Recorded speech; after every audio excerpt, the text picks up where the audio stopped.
celebration of life for our dad, grandfather, great-grandfather, brother, uncle, and many other hats that he wore. So today I stand between my two sons. They are my bodyguards. A lot has been said, and so I'm not going to read the whole eulogy. His political career, I bet the politicians are going to come and talk about it. His marriages, the mothers have already taken care of that. Hi, moms. And so I'll just talk about a little bit about his character. Mzee Jackson Kibor, also our dad, we call him Papa, was loved by many and by Kenyans at large. He was highly disciplined and took his farming and business endeavors very seriously. He was very smart. He drew deeply from his years of experience. He always thought ahead and displayed an uncanny ability to know what would be a better bet for a maximum profit for the following year. His hard-working nature cannot be bypassed. Dad never took a break like many people his age. He also held a strong bond with his friends. His strongest friendships always revolved around his business friends. He was assertive, he was unapologetic, and as Philip put it, he was a frenemy to many, not just his children. He gained recognition such as chairman of Men's Conference, earning him recognition all over Kenya and beyond. When he passed, actually, a friend of mine in Ghana sent me an article that was published in Ghana about him. So that's how far across Africa and beyond he was known.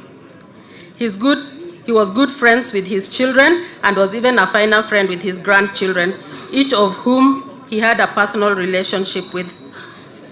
He laughed with them, he made fun of them, he never forgot to mention the little things that made them lucky to be his grandchildren. He was the happiest when he was with them. They made him feel young. Dad was very passionate about education. He donated land for Kipkabo Secondary School, and because it was a day school, students were housed in the main home, many of whom are accomplished professionals now. The boys stayed at State House. We talked a lot about that yesterday, while the girls stayed in the main house with his own children. He also donated to various schools around the country, such as Cheplelach Bay, Kimilili, and many more. He educated a lot of students, many of whom are here today. A lot has been said about his health, so I will not go into that. But if you have this booklet, you can get all the information that I've skipped.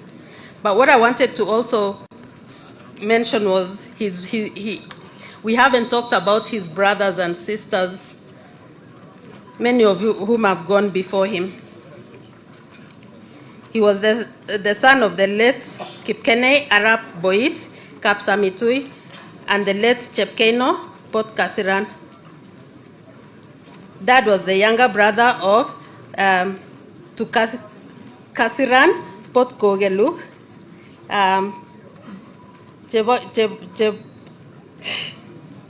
These Kale names are so hard. Pot Kipkesia, Isaiah Bungei Arab Kidogo, Kwamba Seva, and the eldest Mata Chebalem Pot Cheleng.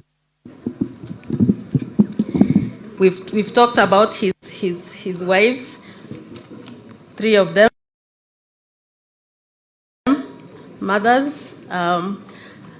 As a recent widow,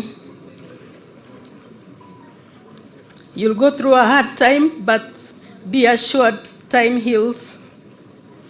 And thank you for being there for me. And Dad was there for me when my husband passed away, because he called me and I was having a hard time with my in-laws. And he told me, Mine, menyo nega kigoningo. And I felt assured that I have a place to go no matter how hard things get. And